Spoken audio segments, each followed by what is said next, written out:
Good afternoon. First off, many thanks for attending this, giving up a portion of your day to better educate yourself on university policies, how to become better advisees, get to know what it means to be an advisee, and academic advising appointments. I have the privilege of talking to you today about kind of evaluating your process as you're going throughout your, the roadway through college. I'm going to talk to you a little bit about other speed bumps, making sure that you're taking advantage of the scenic byways, as I call them, and everything. So first off, I'm going to talk a little bit of GPA, pass versus no pass grading. If you need any questions about that, you can look at it on our website. A passing grade, if you have a pass no pass class, a pass is not going to count to your GPA, but it's still going to count to your credit load. So, other types of grades that you might see in a transcript is going to be either I or W. I is going to indicate if it's incomplete. All right, if you made it through about 2/3 of your class and there's some type of emergency, whether it be a family emergency, medical emergency, don't know, it's something you're going to have to talk with your instructor about and other people, your advisor and everything. That I is going to stay on your transcript for one semester, the next semester.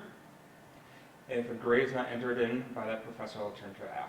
So you want to make sure that you're continuing to work with that professor from that previous semester if you have an I. If you have a W, if you withdrew from a class, and you make sure that you check the academic calendar as well. There's certain dates in the semester, you have to withdraw before certain dates. If not, then you might be a grade assigned to that. A W is going to stay on your transcript as you withdrew from that class. It's part of your academic history. Also, same with repeating a course. It depends on the course. Repeating it, you're going to take the best grade out of that, but you want to know certain departments, certain classes only let you repeat so many times. So, again, it's doable, but you want to make sure that you know what classes can be repeated and which ones aren't. And a little bit about academic probation and suspension. If your GPA drops below 2.0, you're going to be placed on what's called academic probation. Okay? You want to make sure that you're working with your academic advisor, working with one of us in the advising office. We want to make a plan with you on how we can help you with your studies for that semester to raise that grade. We may work through a little study plan, get you directed to certain support services and everything like that. We want to make sure that you are achieving in your classes. If you're on academic probation for more than one semester, so the following semester you are also placed on academic probation, then you'll be placed on suspension and will have to sit out for at least one semester. During the summertime, though, you can take classes to try to boost that GPA up, but you will have to sit out for one semester if you're placed on suspension. And then there's other policies after that as well, if the grade continues to be below that 2.0. So, again, make sure that you work with us in the advising office. Make sure that you work with your advisor if that is ever the case, and hopefully that won't be for you. As I said, I'm going to talk about a little bit about roadside assistance. Okay, there are many learning support services here on campus. Are you able to name a few of them? I'm guessing if you're already here, you already know about SSS, Student Support Services. Do you know of any other academic learning services, support services here on campus? No? No? All right. I got to tell you a little bit about them. Getting a little shaking of the head. Well, there's the math lab. There's the writing lab. The writing lab, again, that's right here on Swenson on the first floor, kind of right by the Student Support Services area. It's kind of nice that all that tutoring services are located in one spot here on campus.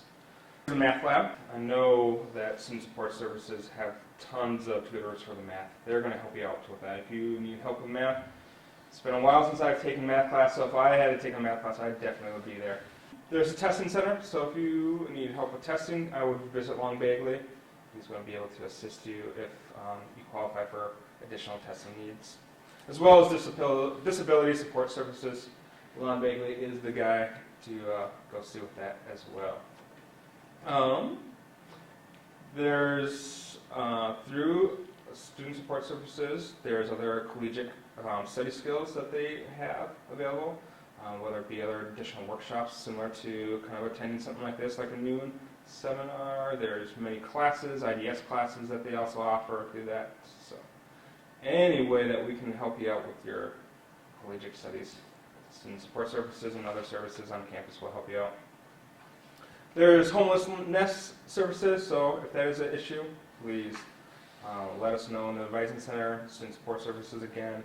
There's student health and counseling services that is located in the MWC right now. So if you need any counseling services, any health issues, I'll go see the staff up there. They are wonderful to work with.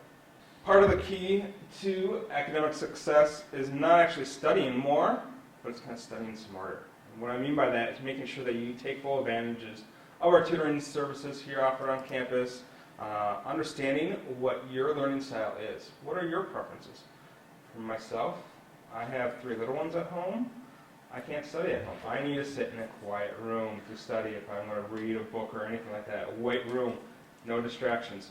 You may thrive in an area where you're listening to music, having noises in the background, something like that. Everybody's learning style is a little bit different.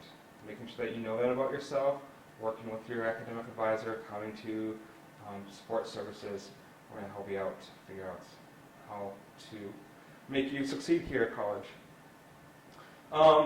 Making sure that you have that plan, that scheduled assistance, that scheduled study time, everything in that aspect. Making sure that you see instructors in their office hours as well, asking for help, knowing when to ask for help. It's always beneficial to ask for help even before you need the help. Go visit them after you take a class. You're like, could you just tell me that story that you talked about in class? That might help me out when I study. It's better to ask them ahead of time before you actually need it, in my opinion. There's also the online tutoring, tutor.com. It's a 24/7 tutoring service online. If it's 2 o'clock in the morning and you have a test the next day, hopefully you're not studying at that time. But if you are and you need extra, I see a smile right there. Somebody probably has done it. Check out tutor.com. Pay attention to deadlines. You're going to have deadlines in classes. That's part of that reading that syllabus. You're going to have enrollment deadlines, and that's something that we're going to talk about in the Advising Center all the time. To find your enrollment deadline, locate it in your eHive, your student center. Kind of start it right there. That's your appointment. So this student has an April 9th appointment at a set time, so that's when they are able to register for their classes. Above that, you can see kind of there's other holds. You want to make sure that those holds are taken care of. This student has an enrollment hold of they have a bill to pay, they have an advisor hold, a couple other controlled enrollment holds. Take a look at those. You can click on them. You can see what offices they are placed on your account from, so you know the people to contact to get those holds taken care of. You want to make sure that you meet with your advisor to answer questions. Through your student center, you can add and drop classes, withdraw from a class, all sorts of different things from your student center. You can look up your advising report, figure out what classes you still need. Making sure that you work with your advisor on understanding how to read your advising report is really key to making sure that you can get through the semester, get through and plan for future classes as well. And like I said, don't forget those scenic byways. Study abroad programs here, study away. Most students do this in their junior year. In this room right now, you're all freshmen, so you have a couple semesters until then. I would recommend to study abroad. I did it when I was studying. It's a great opportunity to go visit other areas around the world. Great way to grow as an individual, learn about yourself. It's a great opportunity to see wonderful places. Here on campus, there is about 15 long-term locations that you could study, destinations. That could be like a semester or academic year. On the website they're listed, and with those 15, with the UW system, there's additional places that you can probably end up going. There's about 20 short-term destinations that you could also go and study at, whether it be just for a couple weeks, a J-term here. I would highly recommend.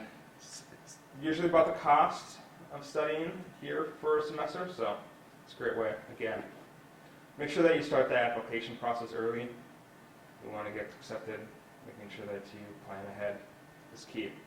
Student organizations, colleague Andy mentioned a little bit about them. Check the website. There's about 63 student organizations that are listed on our website. So there is an organization out there for you.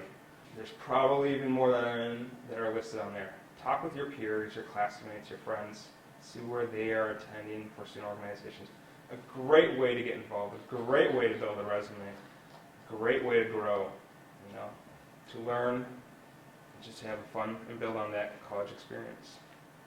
Jobs and internships, I highly recommend going and seeing Angie and Stacy and Jean over there in the career services area. They are going to help you with those. They have a lot of information as well on their website. As you leave here, everybody checks out the website, right? So go check them out in career services, which is also wonderfully located right here on the first floor of Swanson. Volunteer connection. Volunteering is great. I would highly recommend getting involved. If you have any questions about volunteering opportunities, check out Student Support Services. They can direct you to volunteer places. Career Services can direct you as well to volunteer. Talk to your professors. They are masters in their field that they are teaching. They know what it's like and what career paths in that area, career employers are looking for when it comes to volunteering. So talk to your professors for additional volunteer connections. And check out the HHP and recreation, outdoor recreation. They have wonderful weekend trips and classes, intramural sports. Again, these are scenic byways of your college experience. I always say the more that you put into it, the more that you're going to get out of your experience. So, again, the more you're putting into your time here at UWS, the more you're going to build, the more you're going to grow, and the more you're going to succeed.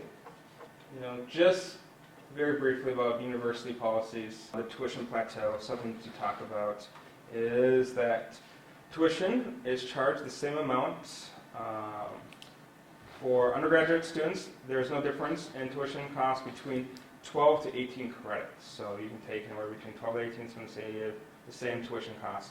Graduate students are a little bit different, and summer courses are a little bit different too. Check out the website if you have questions about that. You're working with your advisor, you're going to work on a 4-year plan and everything. It is about 120 credits towards graduation. That is about 15 credits per semester to take in order to reach that 120 credits to graduation. Remedial classes need to be completed within your first 30 credits. That's your freshman year. They need the first year here on campus. If you're in a remedial class, it needs to be completed that year. Your core classes need to be completed within your first 60 credits, okay? So that's your math, your comm, your writing 102, 101, 102, your HHP 102, those core requirements.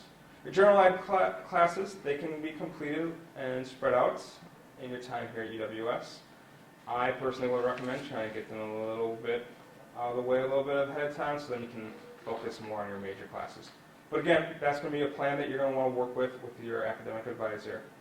What is best going to fit your needs to complete those gen eds. A comprehensive versus non-comprehensive major. I don't know what your majors are. Do you want to share what they are, or you're undeclared? Have Biology. Biology? Ed. Okay. All right. So, a comprehensive major is a major that has like a minor kind of built into it. So you do not need to declare a minor. A non-comprehensive major, you're going to need to declare a minor with that one. Again, major and minor requirements are all listed in the university catalog, which is online. See your advisor, work out that plan to best succeed in your classes. So sometimes when you're in your program or you're going through your college journey, you'll need to find an exit ramp, for whatever reason it may be.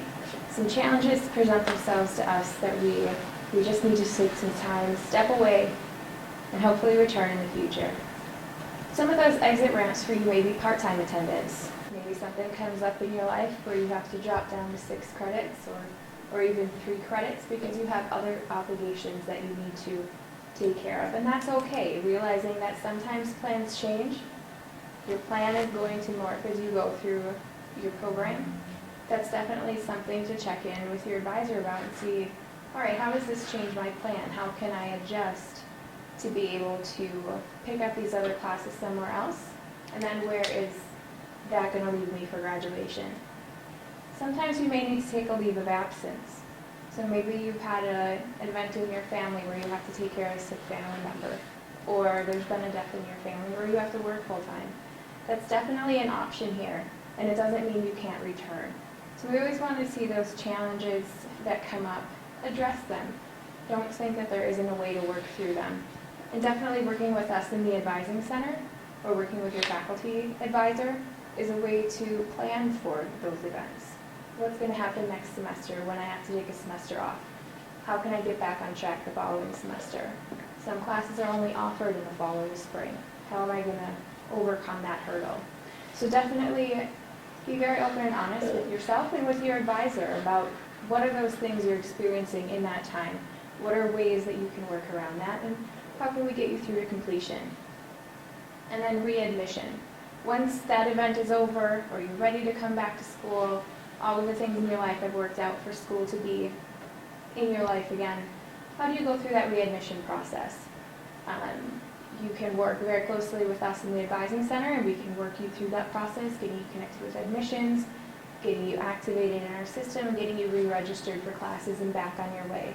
And at that time, we can look at, is your major that you had when you're here still something that you want to do? Is there something else that you might be interested in? And maybe spending a semester with us, helping you re-explore those options or coming up with a plan can be in the cards. But don't ever think that when those challenges come up and you might have to disrupt your educational journey a little bit, that that's the end of the line for you. There's always ways to get through that. All right, and we have a quiz for you. So we have prizes, candy to go along with that as well. So you ready? So what are 3 ways to touch base with the UW Superior Advisor? Email? Good. Is there another way you can think of? Phone? Good. Go in the office? Yep, stop in our office. Do you guys know where our office is for on-campus advisors? We're in Old Main, room 134, so you can stop in anytime. Or even with your faculty advisor, they usually have office hours posted. Next question. Where can you check to see if your gen eds have been completed, your general education courses? Would that be in the email? It would be. Do you know where in your EI? Your advising report? Right. Good. By when must you complete your core requirements? So how many credits do you have in order to complete your math, your writing? Living first 60. 60 credit? Good job. Yeah, within your first 60 credits, and I don't remember if you touched on it, but if you have some pre-course work to do, like writing 099 or 095, you'll definitely want to get those done within your first 30. So a little bit different time frame. Next question. Where can you find information on the last day to drop, add, or swap classes? I received email if this is the last day that you can drop the. Good. Sometimes your advisor or one of the offices will send you emails and let you know, so definitely keep checking your UWS email. Are there any other locations or ways that you know of to check what those deadlines might be? It's in the front of the plane. It's in the planner? Awesome. Anywhere else? They're also listed on the registrar's website.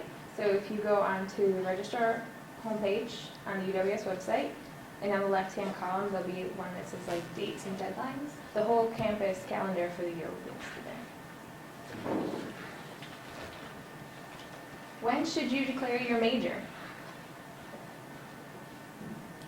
A good time to think of declaring your major by is at least by the beginning of your junior year. After that, those first 2 semesters, if you're exploring. But really a good time to declare is whenever you feel you're ready. Within even those first 2 years, when you feel like you found something like, yeah, this could be a good match, and you've researched it and you feel comfortable, declare your major. Last one. How would you define a positive advising relationship? After listening to our presentation and sitting here taking part, how do you define that relationship, or what do you think is a good advising relationship? Feeling open and being comfortable talking to them about their problems. Good. Definitely being open with your advisor, having that communication that Angie talked about, being honest with them, and being realistic with yourself. We all want to see you succeed. Nobody here wants to see you have all the roadblocks, and we're here to help you navigate those. Any other thoughts? That concludes what we have in our presentation for you. Do you have any questions for us? Things that we've gone over and maybe you thought of something as we were going, or questions you might have about anything?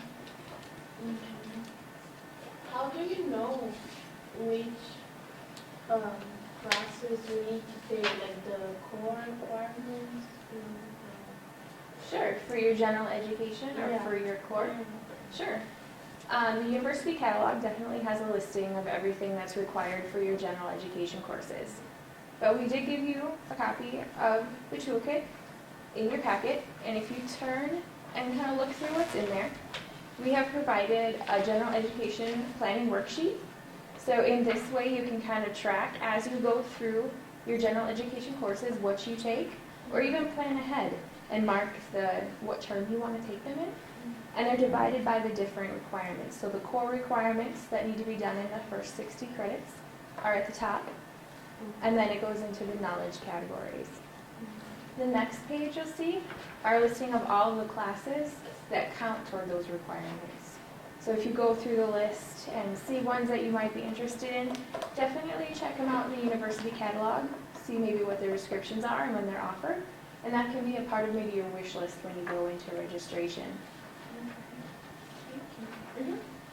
We have a few other things about the packet while I've got it open.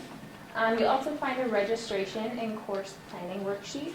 This one is something that I found really valuable with students in individual semesters. So you can see you can track what classes you might want to take, but then also lay them out in the calendar for the week.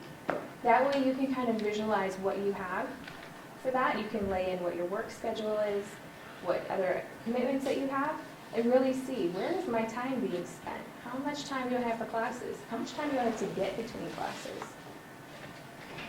And then also, there's another kind of planning worksheet to help you think about things like that. Where do I spend my time? How much time do I have for classes? How much time does it take to get here?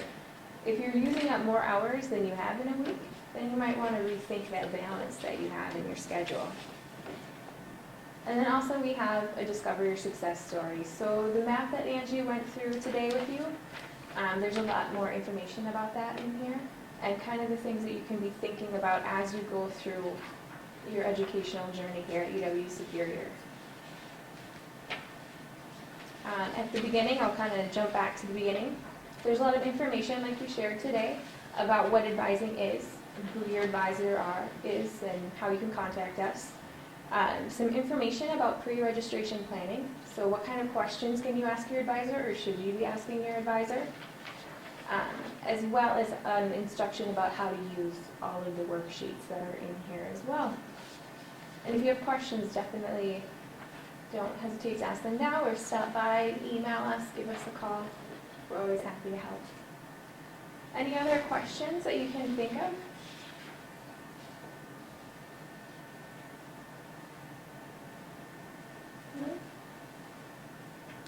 All right.